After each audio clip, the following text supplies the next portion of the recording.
अस्सलाम वालेकुम।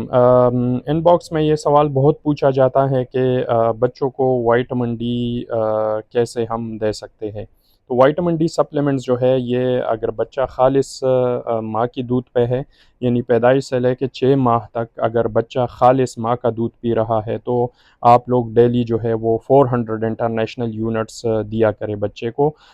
इससे जो विटामिन डी की डिफ़िशियंसी है वो नहीं आएगी बच्चे में। पाकिस्तान में डी मैक्स के नाम पे जो ड्रॉप्स आते हैं उसके एक कतरे में 400 इंटरनेशनल यूनिट्स है, तो देने में भी आसान है।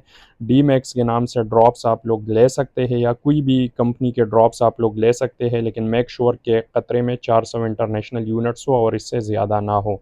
और अगर बच्चा डब्बे का दूध ले रहा है तो डब्बे की दूध के साथ विटामिन डी के ड्रॉप्स देने की ज़रूरत नहीं है अनटिल अनलेस बच्चे में कोई विटामिन डी डेफिशिएंसी ना हो। Thank you.